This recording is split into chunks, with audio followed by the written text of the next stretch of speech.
Привіт, мої дорогенькі! Дякую, що завітали. Готую сьогодні гусочку. Метод старенький, хочу з вами поділитися. Птиця у мене домашня і ось дивіться такий цікавий спосіб. Буду спочатку відварювати її. Беру велику каструлю і занурюю туди гуску. Вона не поміщається мені цілком, тому трохи прикладаю зусиль і все ж таки все вдається. Тепер заливаю все водою і заберу на 2 години на плиту. Цей метод подобається мені тим, що це 100% гарантія того, що гуска приготується і не буде жорсткою. Через годинку після того, як гусочка моя проварилася, буду додавати спеції. У мене це сіль, чорний перець горошком, лавровий листочок, 1 цибулинка та духмяний перець. Усе туди в каструльку додаю. Одразу хочу приготувати соус. У мене він найпростіший. Це домашній майонез. Домашній томатний соус. Можете робити такий, як вам подобається соус. Можна взяти соєвий соус чи медову гусочку, може любите. Ось додаю ще натуральну приправу до шашлика і додаю сіль. Ретельно все перемішаю і заправочка моя готова.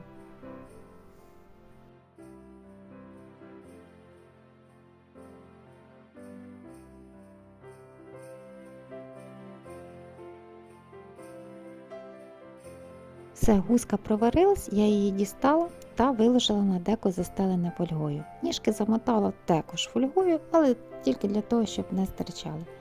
Тепер усе гарненько буду змащувати підготовленим соусом. Тут справа у тому, друзі, що навіть якщо птиця вам попалась стара, вона буде м'якесенька і готова 100%. Ось так ретельно все промащую, допомагаючи собі кісточкою. Окрім того, у мене залишився дуже смачний бульйончик, на якому я зварю борщ чи супчик. Це вже по бажанню діток і сім'ї. Далі начиняю свою гусочку яблучками. Порізала 6 яблук, накладаю всерединку, скільки поміщається, і викладаю по бочках. Ми обожнюємо такі печені яблука і взагалі овочі печені. Ось так розложила, скільки вистачило, і забираю у духовку буквально на півгодинки.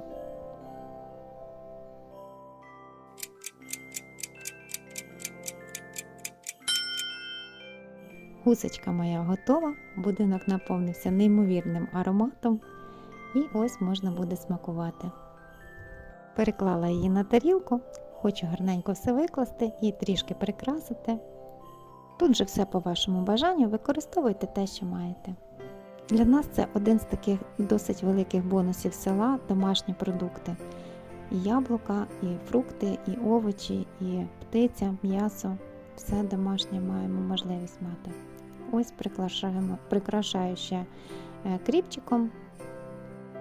Так само використовую те, що маю. Зазвичай саме ось в такому вигляді подаю птицю до святкового столу, якщо, наприклад, гості або якесь свято. Я тоді впевнена і не хвилююся, впевнена в тому, що птиця готова, м'якенька, смачна, не жорстка.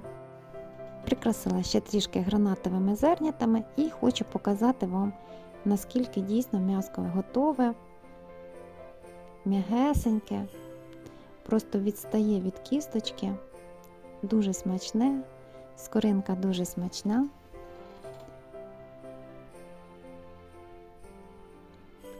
Для мене це просто, швидко, один з найшвидших методів приготування. Ну і, як я вже сказала, залишається дуже смачний бульйончик, на борщик, капусняк чи розсольник. Дивіться, яке м'якесеньке, яблучко теж м'якеньке. Разом з м'яском смакуватиме дуже добре. Ну і картопелька, кашка, що вам подобається. Готуйте на здоров'я і до зустрічі!